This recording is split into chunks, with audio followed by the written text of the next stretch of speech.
করছি আজদাহা, লেখনীতে সাবিরা সাবি, পর্ব সংখ্যা ৮। হাসপাতালের নিবিড় পরিচর্যায় সমস্ত আনুষ্ঠানিকতা শেষ। মিস ঝাংকে সম্পূর্ণ সুস্থ হতে আরও কয়েকদিন হাসপাতালে থাকতে হবে। যদিও তার জ্ঞান ধীরে ধীরে ফিরে আসছে, ফিওনা ধীর পায়ে ওনার ঘরের দিকে এগিয়ে যায়। ভেতরে ঢুকে মিস ঝাংয়ের শীর্ণ মুখাবয়বের দিকে তাকিয়ে কিছুটা স্বস্তি পায়। দীর্ঘশ্বাস ছেড়ে ফিওনা পাশে এসে বসে। ওহ মিস ঝাং, কেমন আছেন আপনি এখন? আমি খুব ভয় পেয়ে গিয়েছিলাম, ফিওনা বলল, তার কণ্ঠস্বর কাঁপছে আবেগে। তার অশ্রুসিক্ত নয়ন দেখে বোঝা যায় কতটা উদ্বিগ্ন ছিল সে। ফিওনার কাছে এই পৃথিবীর প্রিয়জন বলতে কেবল তার গ্র্যান্ডপা মিস ঝাং ছাড়া আর কেউ নেই। তাই তার অন্তরের গভীর থেকে ভয় জাগে, আরও একটি প্রিয় মানুষকে হারানোর ভয়। মিস ঝাং ধীরে ধীরে ফিওনার দিকে তাকালেন। মুখে কথা বলার শক্তি না থাকলেও এক মৃদু হাসির আভা ফুটে উঠল ঠোঁটের কোণে। তিনি খুব ধীরে ফিওনার হাতের ওপর নিজের কম্পিত হাত রাখলেন। তার চোখে এক অব্যক্ত সান্ত্বনার ভাষা। ফিওনার চোখ পানি দেখে তিনি ইশারায় বোঝাতে চাইলেন, কেঁদো না, এই দেখো আমি একদম সুস্থ হয়ে গেছি। ফিওনার হৃদয় যেন এক উথাল পাথাল বয়ে যায়। অজান্তে সে মিস ঝাংয়ের হাত চেপে ধরে, যেন সেই স্পর্শের ভেতর থেকে শক্তি গ্রহণ করে, যেন সেই স্পর্শে লুকানো রয়েছে হারিয়ে না যাওয়ার আশ্বাস।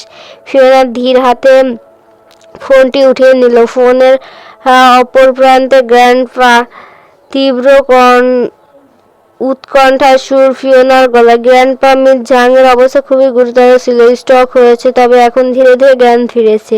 ফোনের ওপাশ থেকে এক অজানা নীরবতা ভেসে এলো, যা গ্র্যান্ডপার উদ্বেগের প্রতিচ্ছবি হয়ে ফিওনার মনকে ভরিয়ে তুলল। ফিওনা স্পষ্ট বুঝতে পারল তার প্রিয় মানুষটি কত চিন্তিত। দীর্ঘ নিঃশ্বাস ফেলে গ্র্যান্ডপা বললেন, ফিওনা, আমি খুবই উদ্বিগ্ন, কিন্তু আমি এখান থেকে এখন আসতে পারবো না, কাজের চাপ প্রচণ্ড। তবে তোমাকে মিস ঝাংয়ের খেয়াল রাখতে হবে, তিনি খুবই দুর্বল, আর তুমি নিজেও সাবধানে থেকো ফিওনা। গ্র্যান্ডপার কণ্ঠে এক ধরনের গভীর তাগিদ, যেন আকাশের নক্ষত্রগুলো মুহূর্তে থমকে দাঁড়ায়।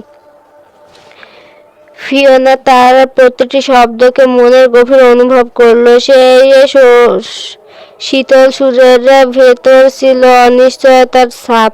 তার মনের কোণে ভীতির এক অদৃশ্য দানা বেঁধে উঠল। গ্র্যান্ডপা, চিন্তা করো না, আমি মিস ঝাংয়ের পাশে আছি। ফিওনার কণ্ঠে এক মৃদু দৃঢ়তা, তবে তুমিও সাবধানে থাকবে, আমি তোমার জন্য চিন্তিত। ফিওনার অন্তরে এক শূন্যতা, তবে দায়িত্বের ভার নিজের কাঁধে তুলে নিল। ফিওনা হসপিটাল থেকে ক্লান্ত শরীরে ডরমিটরিতে ফিরে আসে।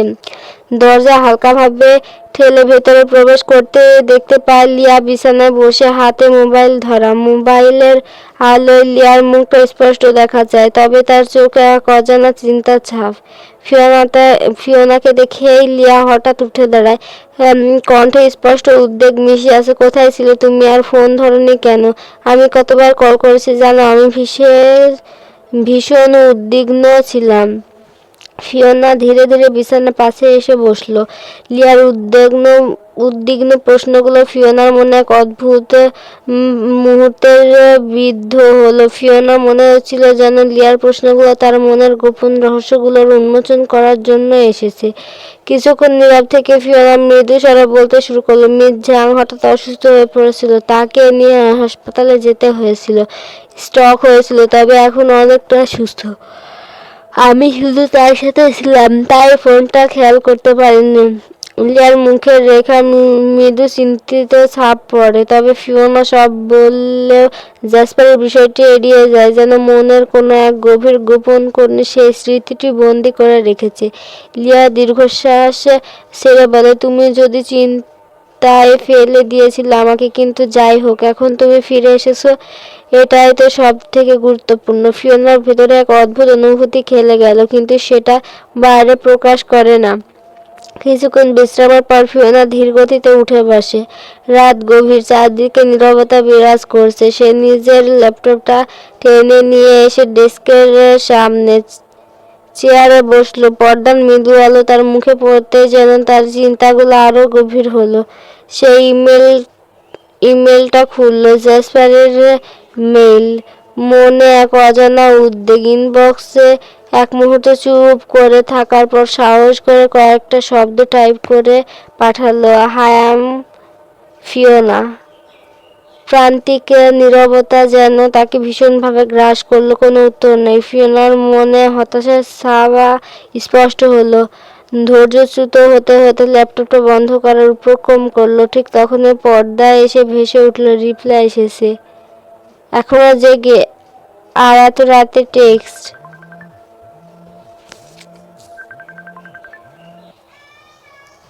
ফিওনার চোখে যেন এক ঝলক আলো খেলে গেল। সে জ্যাসপারকে তার মনের ভেতর একে একে খুলে বলতে শুরু করলো। মিস ঝাংয়ের অসুস্থতা, নিজের একাকিত্ব এবং তার সমস্ত অনুভূতির তিক্ততা।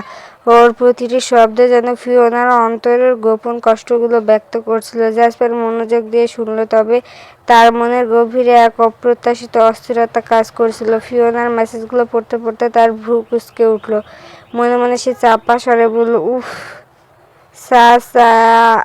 সাসা ব্লাডি ফুলিশ হিউম্যান। এদের ইমোশনগুলো দেখলে আমার মেজাজ খারাপ হয়ে যায়। মানুষ এত আবেগী, অনুভূতি কি এতটাই প্রয়োজনীয়? যাই হোক, আমার মিশন বড়, এটুকু আবেগী ন্যাকামি সহ্য করতে হবে। জ্যাসপার, নিজের নিয়ন্ত্রণ কর।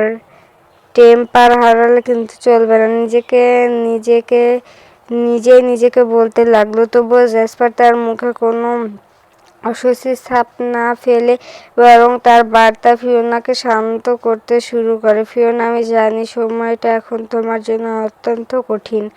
তোমার সান্ত্বনা দেওয়ার ভাষা আমার নেই, তবুও বলবো ধৈর্য ধরো, সব ঠিক হয়ে যাবে। I know you are a strong girl. জ্যাসপারের কথাগুলো মিথ্যা হলে ফিওনা শান্ত করার উদ্দেশ্যে জ্যাসপার নিজেকে সংযত করে রাখতে হবে বুঝে, কারণ তার সামনে এক বিশাল দায়িত্ব। মনের ভিতরে বিরক্তির স্রোত উথাল পাথাল করলেও বাইরে সে দেখায় ঠান্ডা বুদ্ধিমত্তা, যেন একটি মানবিক আবেগগুলো তার কোনো ক্ষতি করতে পারবে না। কিছুক্ষণ আলাপ শেষে ফিওনা ক্লান্ত মনে জ্যাসপারকে শুভরাত্রি জানিয়ে ঘুমাতে চলে যায়। অপরদিকে জ্যাসপার কম্পিউটারের সামনে এসে বসে। ওর মনের গভীরে তীব্র অস্থিরতা জমতে শুরু করে। এতক্ষণ যাবৎ মানবীর আবেগের সাথে জড়িয়ে থাকা এক ফালতু কথোপকথনগুলোর মেজাজের ওপর এক অদ্ভুত ভার তৈরি করছে। ও ভ্রু কুঁচকে জ্যাসপার গভীর শ্বাস নিয়ে নিজেকে সামলানোর চেষ্টা করে, কিন্তু মনের মধ্যে একটা সুতীব্র আকাঙ্ক্ষা বারবার ওকে তাড় দিয়ে তুলছে।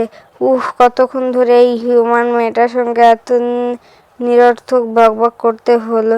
জ্যাসপারের মনে ইচ্ছে করছিল খুব মুখ দিয়ে হুঙ্কার ছেড়ে পুরো ল্যাবটাকে আগুনে জ্বলিয়ে শিখায় পরিণত করতে।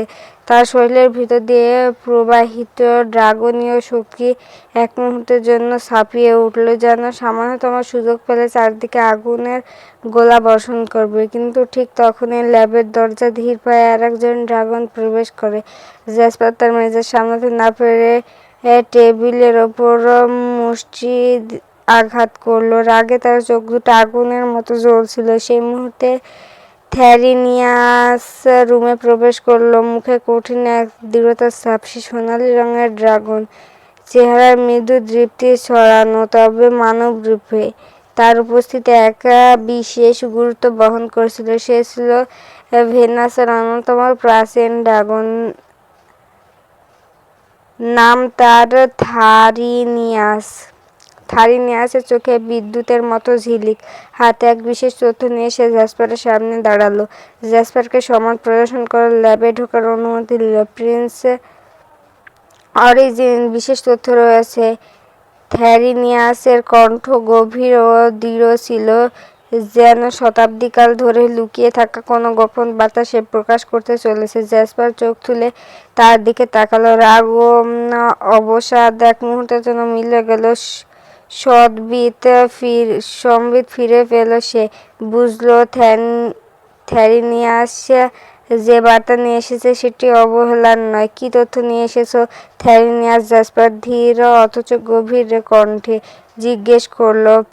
প্রিন্স, আপনার এই রাগটা আপাতত নিয়ন্ত্রণ করুন, থ্যারিনিয়াস বলল, কণ্ঠে একটি শীতল নিরাশক্তি। চেন সিং এবং ওয়াংলি ইতিমধ্যে এথিরিনকে নিয়ে অন্য জায়গায় সরানোর পরিকল্পনা করছে। জ্যাসপার থেরিনিয়াসের দিকে তাকিয়ে কিছুক্ষণ ধরে স্থির হয়ে গেল। তারা কি পাগল? সে কঠিন কণ্ঠে বলল, তারা জানে না এথিরিয়নকে সরানো মানে কি বিপদ ডেকে আনা।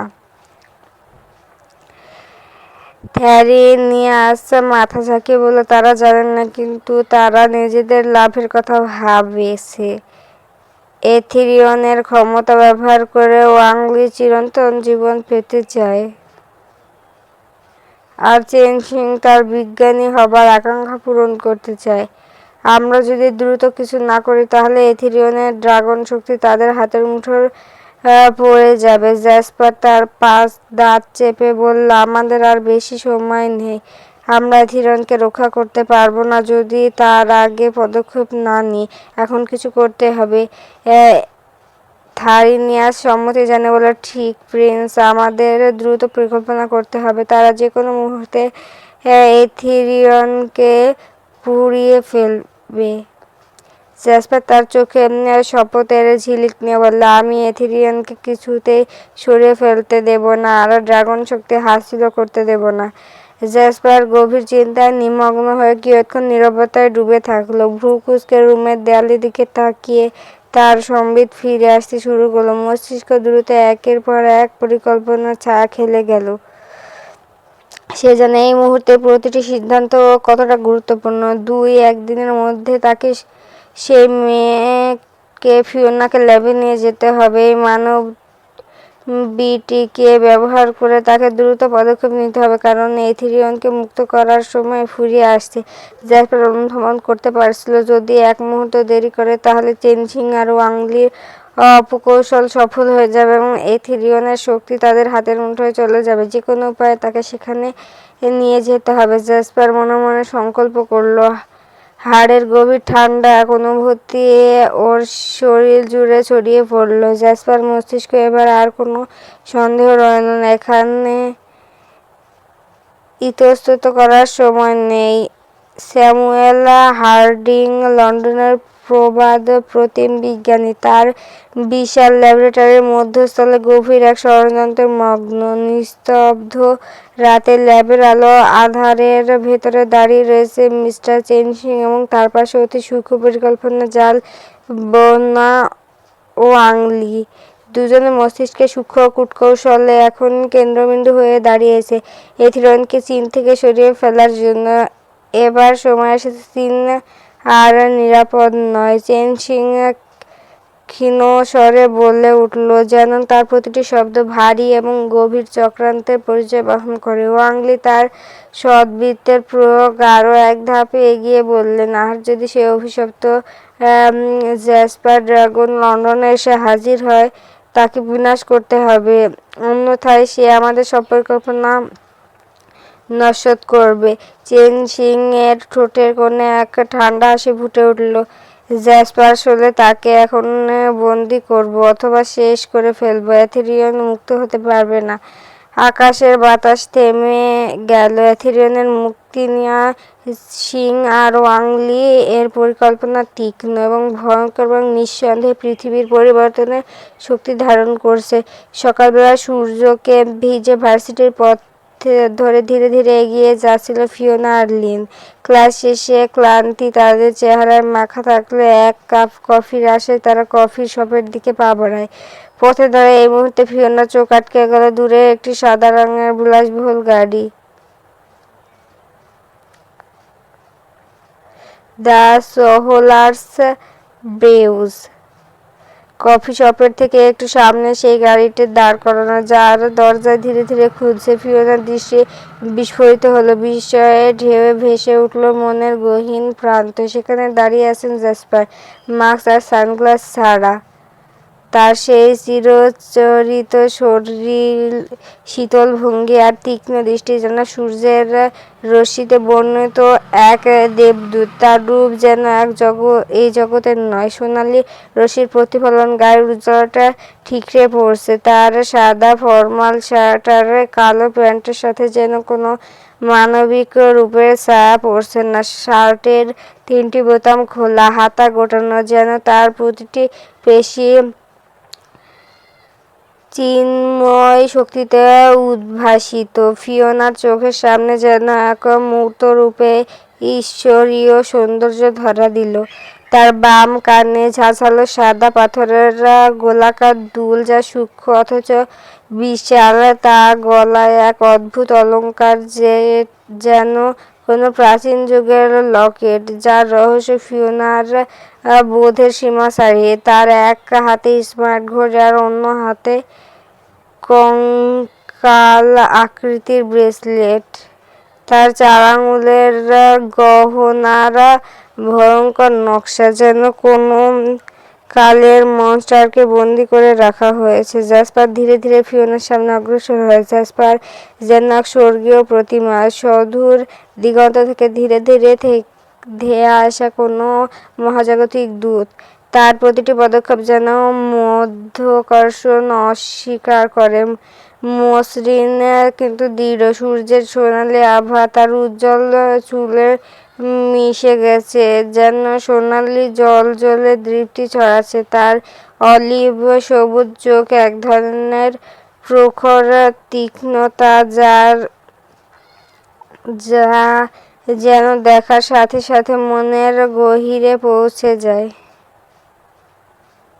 জ্যাসপারের পোশাকের প্রতিভাত সাদা শার্ট আর কালো প্যান্টের নির্লিপ্ত সৌন্দর্য ফিওনাকে মুহূর্তে এক ঘোরের মধ্যে ফেলে দেয়। তার খোলা শার্টের কলার থেকে উঁকি দেয়া গায়ের সোনালি আভা আর ঘাড়ে সযত্নে করা ড্রাগনের ট্যাটু যেন তার স্বর্গীয় অথচ ভয়ঙ্কর অবস্থানের এক নির্দেশক। জ্যাসপার নিঃশব্দে তার সামনে এসে দাঁড়ায়।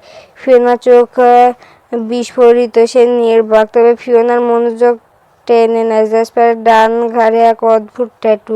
ট্যাটুটির আকার এতটাই বিস্ময়কর যে এটি যেন চামড়ার অংশ। তার শিরা উপশিরার মতো মিশে গেছে শরীরে। সোনালি রঙের এই ট্যাটু কাঁধ থেকে কানের নিচ পর্যন্ত বিস্তৃত, ড্রাগনের ছাঁচে গড়া। এর উজ্জ্বলতা এমন যে স্বাভাবিক ট্যাটু বলে মনে হয় না। ফিওনার মস্তিষ্কে যেন সমস্ত শব্দ বন্ধ হয়ে গেছে। একমাত্র অনুভূতিটুকু এখন তার সামনে দাঁড়িয়ে থাকা জ্যাসপার, যে একাধারে রহস্যময়, ভয়ঙ্কর এবং অতুলনীয়ভাবে আকর্ষণীয়। ফিওনা যেন এক নিমেষে পুরো বিশ্ব থেকে বিচ্ছিন্ন হয়ে গেল। তার মনে হচ্ছিল প্রতিটি মুহূর্ত এই স্ফটিকের মতো স্বচ্ছ, এবং তার সামনে দাঁড়িয়ে থাকা জ্যাসপার যেন এক মায়াবী অঙ্কুর, এক অদ্ভুত মূর্তিমান রূপকথার রাজপুত্র। তার চারপাশে সময় থমকে দাঁড়িয়েছিল, আর ফিওনার মনের গহীনে যেন হাজারো অনুভূতির ঢেউ খেলে যাচ্ছিল। তবে যে জিনিসটি সত্যি তাকে হতভম্ব করে রেখেছিল তা তার পাশে থাকা লিনের মুখাবয়ব, যেন এক ধরনের অবশীলন। চোখের পাতা একেবারে আটকে গেছে, যেন সে এক অজানা রাজ্যে হারিয়ে গেছে। সেখানে এতদিন সে কল্পনা করে দেখতে পায়নি এমন এক সুদর্শন পুরুষ। জ্যাসপারের অলিভ গ্রিন চোখ দুটি যেন গভীর অরণ্যের রহস্য সমূহ ধারণ করে রেখেছে, আর সেগুলোর মাঝে বিচরণ করছে যেন এক নিবিড় অন্ধকারের মাঝে আলোর দ্যুতি। লিনের চিত্তাকর্ষণ দৃষ্টি তখন জ্যাসপারের ঠোঁটের দিকে নিবদ্ধ। গাঢ় বেগুনি গোলাপি রঙের সেই ঠোঁট যেন সূর্যের আলোতে রাঙানো গোলাপি পাপড়ি, যা দেখতে একদিকে সুদর্শন, অন্যদিকে এক গভীর আকর্ষণে ভরা। তার দৈহিক আকৃতি, লম্বা সুশ্রী গঠন যেন সমস্ত নারীর হৃদয়ে প্রলুব্ধ করার মতো। তার প্রতিটি অঙ্গভঙ্গি যেন সময়ের বিশালতা বাঁধা পড়ে। প্রতিটি তীব্র নিঃশ্বাস যেন পৃথিবীর সমস্ত সৌন্দর্য একত্রিত হয়ে আছে। ফিওনা মনোযোগ সম্পূর্ণরূপে লিনের প্রতিক্রিয়ার ওপর কেন্দ্রীভূত। সে যে অসহায়ভাবে দাঁড়িয়ে আছে, তা যেন সবকিছু ছাপিয়ে যায় ফিওনার জন্য। এই ক্ষণিকের মুগ্ধতা শুধুমাত্র তার একাকিত্বের প্রতীক নয়, বরং তার অন্তরাত্মার গভীরে এক নতুন অধ্যায়ের সূচনা, যেখানে জ্যাসপার সেই রহস্যময় মানুষ যে কিনা তাদের জীবনকে এক নয়া দিগন্তের সন্ধানে নিয়ে যেতে পারে। জ্যাসপার সামনে এসে দাঁড়িয়ে থাকার ফলে যেন একটি শক্তিশালী চুম্বকীয় ক্ষেত্র তৈরি হয়েছে। ফিওনার হৃদস্পন্দন ত্বরান্বিত হয়ে ওঠে এবং সে বুঝতে পারে তখন তার দৃষ্টি কেউ আসেনি, শুধুমাত্র একটি অসাধারণ সত্তা, যে তার উপস্থিতি দিয়ে সমস্ত ঘরোয়া জীবন এনে দেয় এক নতুন বাস্তবতা। জ্যাসপার অরিজিন গলা সামান্য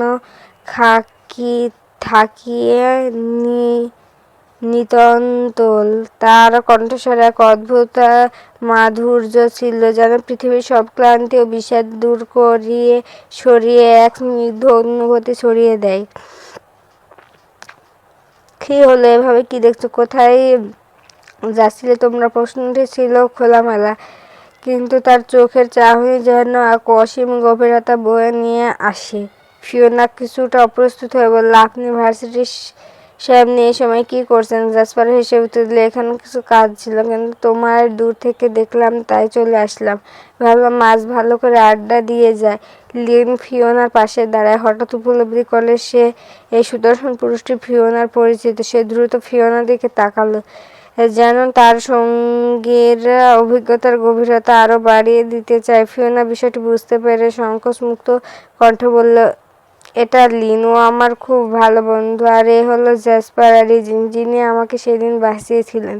লিনের মুখে এক চকচকে হাসি ফুটে উঠল, কিন্তু তার হৃদস্পন্দন তার সঠিক সঙ্গতি হারিয়ে ফেলেছে। সে অনুভব করলে এই ব্যক্তির নাম শুনে সে প্রায় অজ্ঞান হতে বসেছে। মুহূর্তের মধ্যে সে ফিওনার ওপর ঝুঁকে পড়ল, যেন সবকিছু অন্ধকার হয়ে যাচ্ছে। লিন, কি হচ্ছে? স্বাভাবিক থাকো, ফিওনার মৃদুভাবে বলল, অন্যের সামনে এরকম করো না।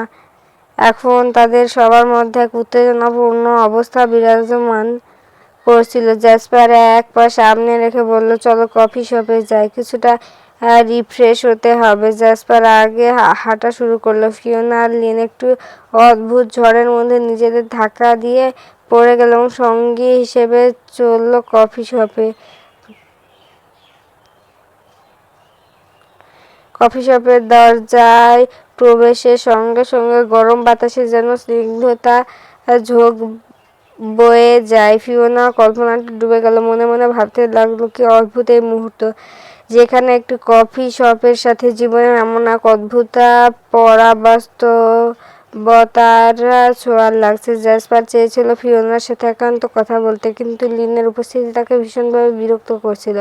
প্রতি মুহূর্তে লিন যেন তাদের দুজনের মধ্যে এক অদৃশ্য দেয়াল হয়ে দাঁড়িয়ে আছে।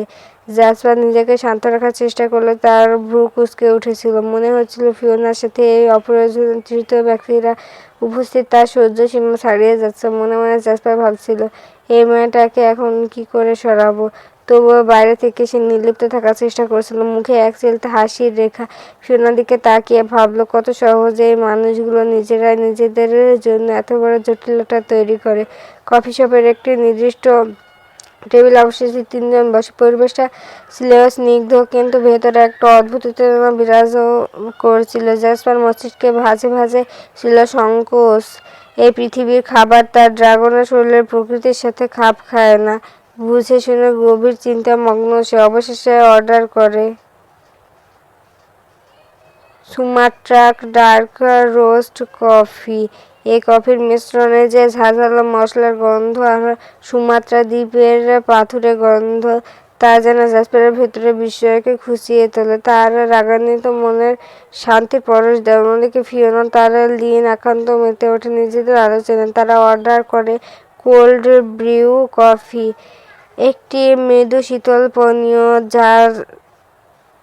যার চুমুকে তারা মুহূর্তেও উপভোগ করছে। হাসির ফোয়ারা ছড়িয়ে পড়ছে দুজনের মাঝে, কথাবার্তা গড়িয়ে যায় সহজে, কিন্তু জ্যাসপারের কফিতে চুমুক দিতে দিতে তার রক্তের স্রোত যেন ক্রমশ উত্তপ্ত হয়ে উঠছিল। ওদের এই অবাধ হাসি ঠাট্টা কথাবার্তা যেন তার স্নায়ুকে অসহনীয়ভাবে চেপে ধরছিল। জাসপার এতটা বিরক্ত ছিল যে তার পুরো মনোবল ঠিক সে রাগের চেপে রাখার চেষ্টা করছিল। কিছুক্ষণ পর হঠাৎ লিন মোবাইলে একটি কল আসে। জরুরি কারণে তাকে বাসায় ফিরতে হবে। লিন ফিওনা জাসপারকে বিদায় জানিয়ে কফি শপ ছেড়ে যায়।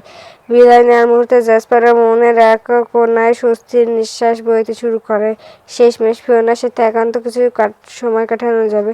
কিন্তু ফিওনার মনে ছিল উদ্বেগ। লিন চলে যাওয়ার পর এই একান্ত মুহূর্তে জাসপারের সাথে একা বসে থাকার অস্বস্তি যেন ক্রমশ বাড়ছিল তার ভেতরে। সেই নীরবতা যেন চারপাশের সমস্ত শব্দকে ঢেকে দিচ্ছিল। ফিওনা কফিতে একে একে চুমুক দিচ্ছিল, তবে জাসপারের চোখে থেকে যেন সে কিছুতেই পালাতে পারছিল না। জাসপার আর সহ্য করতে না পেরে নিজের নীরবতা পর্দা ভেঙে জিজ্ঞেস করল, তুমি কি অস্বস্তি বোধ করছো? ফিওনা চোখে মুহূর্তে যেন বিস্ময়ের ছাপ ফুটে উঠল, কিন্তু সে মুখে কিছু বলার আগে জাসপার আবার বলল, তোমার চুপ করে থাকাটা বেশ অসহ্য লাগছে। আমি মনে হচ্ছে তুমি কোনো ব্যাপারে বেশ চিন্তায় আছো। ফিওনা মৃদু উত্তর দিল, না ঠিক তা না, আমি শুধু একটু বিভ্রান্ত হয়েছে আসলে। জাসপার এই গভীর দৃষ্টিতে তাকিয়ে থাকে, যেন ফিওনার মনে দোলা দেওয়া প্রতিটি প্রশ্নের উত্তর সে আগেই জানে। তার ঠোঁটের কোণে এক অদ্ভুত হাসি ফুটে ওঠে, রহস্যময়। ফিওনা অন্তর্গত অস্বস্তি অবশেষে তার বোধগম্যতার সীমা ছাড়িয়ে গেল। সে কণ্ঠে একা মৃদু প্রশ্ন তুলল, বলল, আচ্ছা আপনি কোথা থেকে এসেছেন? আপনাকে দেখতে তো চীনের বাসিন্দা মনে হয় না। জাসপার নিজের ভিতরকার সমস্ত বিষণ্ণতা সংযত করে গভীর সুরে জবাব দিল, আমি গ্রিসের পেট্রা শহরের অধিবাসী। এটা এক বিশেষ কাজের খাতিরে এসেছি এখানে। ফিওনা থমকে গেল, চোখের মনিতে বিস্ময়ের ঝলকানি। সত্যি আপনি গ্রিসে? তার কণ্ঠের অভ্যন্তরে থেকে আবেগ ঝলকে উঠছিল। জানেন, আমার জন্ম গ্রিসের পেট্রা শহরে।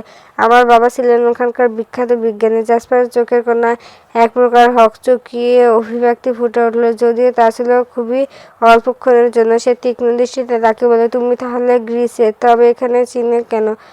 ফিওনা মৃদু দীর্ঘশ্বাস ফেলে বিষাদমাখা কণ্ঠে উত্তর দেয়, আমি আমার গ্র্যান্ডপার কাছে থাকি। আমার মা ছিলেন চীনের এবং আমার বাবা, তারা দুজনই এক দুর্ঘটনায় আমার ছোটবেলায় মারা যান। জাসপারের মনে মুহূর্তের জন্য এক অপ্রত্যাশিত বিরক্তির স্রোত বয়ে গেল। এই যেন তার কাছে মানব জাতির চিরস্থায়ী দুর্বলতা। সে মুখে কিছু না বললেও ভেতর থেকে ফুঁসে উঠল, উফ, শুরু হলো আবার এই বিরক্তিকর মানবিক আবেগের গল্প। এই হিউম্যানরা এত ইমোশন কোথা থেকে পায়? ভাগ্যিস আমার ভেতরে এই অসহ্য আবেগের কোনো প্রোগ্রামিং নেই। তার চোখে ভ্রু সামান্য কুঁচকে এলো, কিন্তু মুখে তখন রহস্যময় শান্তি বিরাজমান ছিল। ফিওনা এই কথাগুলো তার কাছে ছিল মানবিক এক বোঝার মতো, যা সে পুঙ্খানুপুঙ্খ বিশ্লেষণ করতে চাইছিল না। জাসপারে হঠাৎ ভেঙে দিল ফিওনার চিন্তার ধারা, খুবই দুঃখজনক ঘটনা তোমার জন্য। ঘটনা কিভাবে হয়েছিল? আর তুমি তখন কতটুকু? সে বলল কৌতূহলে আর অল্প আশঙ্কায় মিশ্রিত কণ্ঠে। ফিওনা একটু দ্বিধায় পড়ে গেল। আজকে বাদ দেন, আরেকদিন বলবো। ফিওনা বলল কিছুটা দুঃখ নিয়ে। অন্তরালে জাসপার একটি স্বস্তির নিঃশ্বাস ফেলল। এবার ফিওনার কৌতূহল আবার জাগলো। আচ্ছা আপনি চীনে কিসের জন্য এসেছেন? কোন বিশেষ কাজে? সে প্রশ্নটি করল, কিন্তু তার দৃষ্টি ঘুরঘুরে জাসপারের মুখাবয়বের দিকে আসছিল, যা যেন এক আশ্চর্য সৌন্দর্যের শিল্পকর্ম। জাসপার বিষয়টি ভালোভাবে অনুভব করলো। কি হলো? আমার দিকে তাকাতে অস্বস্তি বোধ করছো? তার কণ্ঠে একরাশ মৃদু কৌতূহল ছিল। ফিওনা এক লজ্জিত হয়ে বলল, আপনি আজকে মাস্ক ছাড়া, সানগ্লাস ছাড়া আসলেন কেন? জাসপার চোখের কোণে এক কৌতূহল নিয়ে বলল, একটা বিশেষ কারণে। একদিন পড়েছিলাম, এখন আর দরকার নেই। ফিওনা আশেপাশে তাকাতে দেখতে পায় সেখানকার প্রতিটি মেয়ে চোখ যেন জাসপারের প্রতি ধাবিত। অসাধারণ সেই যুবকটির প্রতি তাদের মুগ্ধতা তার মনে অস্বস্তির ঢেউ তুলে দিল। একটি ক্ষণস্থায়ী রাগ উন্মোচিত হলো মুখাবয়বে। সে দৃঢ় কণ্ঠে বলল, পরের বার মাস্ক আর সানগ্লাস পরে আসবেন। জাসপারের অভিব্যক্তি কিছুটা চমকে ফুটে উঠল, কিন্তু সে দ্রুত নিজেকে গুছিয়ে নিয়ে হাসল। ফিওনার উক্তি যেন এক ধরনের ইঙ্গিত ছিল, যা তাদের মধ্যে একটি অস্পষ্ট সীমারেখা সৃষ্টি করছিল, দুজনের মধ্যকার এক টানাপোড়েনের আবহাওয়া তাদের কথোপকথনের মধ্যে একটি সুতোর মতো দুর্বলতা সৃষ্টি করছিল, যেখানে আবেগের সূক্ষ্ম আঁচড় পড়তে থাকলো। তবে এই সবকিছু ফিওনার দিক থেকে, জ্যাসপারের দিক থেকে সব কেবলই তুচ্ছ জিনিস। আচ্ছা, কি যেন জিজ্ঞেস করছিলাম? আপনার বিশেষ কাজে কি সিনে? আমি কি জানতে পারি? ফিওনা কিছুটা অনিচ্ছুক কিন্তু কৌতূহলী ভঙ্গিতে প্রশ্ন করলো। তার কণ্ঠস্বর নিচে চাপা বসা উদ্বেগ এবং আশার মিশ্রণ স্পষ্ট। জ্যাসপার টেবিলের উপর হাত রেখে কিছুটা গম্ভীর হয়ে বলল, হ্যাঁ অবশ্যই। আসলে আমি কি সায়েন্স ল্যাব তৈরি করার কাজ করছি গ্রিপে, তাও আমার কিছু ধারণা আর অভিজ্ঞতা দরকার, তাই এখানে এসেছি কিছু ল্যাব ঘুরে দেখতে। দূর থেকে ফিওনার গলা তুলে জানালো, ও ওটা তো খুবই বড়সড় কাজ। আমার গ্র্যান্ডপা চেন শিং চীনের বিখ্যাত বিজ্ঞানী, আমি আপনাকে তার ল্যাবে নিয়ে যেতে পারি। জ্যাসপার একটু হতাশার স্বরে বলল, মাই গড, উনি তোমার গ্র্যান্ডফাদার? ওনার নাম অনেক শুনেছি, তবে উনি তো আমাকে অ্যালাউ করবে না। ফিওনা দ্রুত বলল, আরে আপনাকে নিয়ে যাব। গ্র্যান্ডপা একটা বিশেষ কাজে লন্ডনে গেছে, এই সুযোগে আপনাকে নিয়ে না হয় সাহায্য করলাম। এতে তো আর কোনো ক্ষতি নেই, শুধু ল্যাবটা ঘুরেই তো দেখবেন। জ্যাসপার বলল, আর ইউ শিওর? তাহলে কবে নিয়ে যাবে ল্যাবে? জ্যাসপার প্রশ্ন করলো, তার কণ্ঠে এক ধরনের আগ্রহের ছোঁয়া ছিল। ফিওনা হাসি মুখে উত্তর দিল, আগামীকালই নিয়ে যাব। কালকে ভার্সিটির ক্লাস শেষেই। ফিওনা ধীরে ধীরে উঠে দাঁড়ায়, চোখে অদ্ভুত এক দৃঢ়তা। বিল দেওয়ার জন্য ক্যাশিয়ারের দিকে এগিয়ে যায়, আর জ্যাসপার প্রতিবাদ করতে চাইলে ফিওনার বাধা দেয়। আজকে কফির বিল ফিওনা দিতে ইচ্ছুক, তাই জ্যাসপার কেবল তাকিয়ে থাকলো সেদিকে। বিল মিটিয়ে ফিওনা যখন ফিরে আসে, জ্যাসপার ততক্ষণে উঠে দাঁড়িয়েছে। সে আর একটা কফি অর্ডার দিয়ে হাতের কফি ট্রাভেল মগ নিয়ে হাঁটা শুরু করলো, যেন সেটাই তার সঙ্গী হবে। কফি শপের দরজা দিয়ে বেরিয়ে এসে জ্যাসপার গাড়ির সামনে দাঁড়ায়। সূর্য তখন পশ্চিম আকাশে ম্লান আলো ছড়াচ্ছে, আর সে আলোতে জ্যাসপারের অলিভ সবুজ চোখে এক ধরনের অনবদ্য রহস্যময় আভা দেখা যায়। ফিওনা ভার্সিটির দিকে পা বাড়ায়, কিন্তু কিছু দূর গিয়ে পেছন ফিরে তাকায়। জ্যাসপার তখন তার কফির মগের স্ট্রুতে আলতো করে চুমুক দিচ্ছে, কিন্তু তার দৃষ্টি নিবদ্ধ ফিওনার দিকে, এক ধরনের অমোঘ তীক্ষ্ণতা, যেন সে গভীর কোনো ভাবনায় নিমগ্ন। ফিওনা মৃদু হেসে তার নাড়ে বিদায়ের সংকেত দেয়। জ্যাসপার সামান্য মাথা ঝুঁকে সম্মতি জানায়, কিন্তু তার ঠোঁটের কোণে দেখা যায় এক ফ্যাকাশে রহস্যময় হাসি। ফিওনা আবার সামনের দিকে তাকিয়ে ভার্সিটির পথে হাঁটা ধরে। জ্যাসপার তখনও দাঁড়িয়ে, কফি স্ট্রোতে শেষ চুমুক দিয়ে ঠোঁটের কোণে আরও স্পষ্ট হয় তার ঠান্ডা ব্যঙ্গাত্মক হাসি। মনে মনে বলল, বোকা মেয়ে, কত সহজে ভোলানোর মতো। হিউম্যানরা আসলে খুব বোকা, তারা যা দেখে তাই বিশ্বাস করে। গাড়ির দরজা খুলে গাড়িতে উঠে পড়ে জ্যাসপার ইঞ্জিন চালু করে। গাড়ির ভেতর থেকে তার মুখে ফুটে ওঠে অব্যক্ত আত্মতুষ্টির ছাপ। কালকের পরিকল্পনা সফল হবে, তার নিজের মনে বিড়বিড় করে। সমস্ত পথ ধরে তার মাথা ঘুরছে সেই সূক্ষ্ম চক্রান্ত, যার শিকল ফিওনার হতে যাচ্ছে, এবং সে বোকা হয়ে তা বুঝতে পারছে না। জ্যাসপার জানে তার উদ্দেশ্য পূরণ না হতে আর দেরি নেই। কেমন ঘটনার পরিণতি অপেক্ষা করছে আগামীকাল? ফিওনা কি বিপদের মুখোমুখি হতে হবে? জ্যাসপারের পরিকল্পনা কি সফল হবে, নাকি তা ভেস্তে যাবে? ফিওনা কি তার স্বাভাবিক জীবন ফিরে পাবে, নাকি সে জ্যাসপারের অন্ধকার জগতে পা রাখবে? ধন্যবাদ সকলকে। ভুল ত্রুটি ক্ষমার দৃষ্টিতে দেখবেন, আর প্লিজ সাবস্ক্রাইব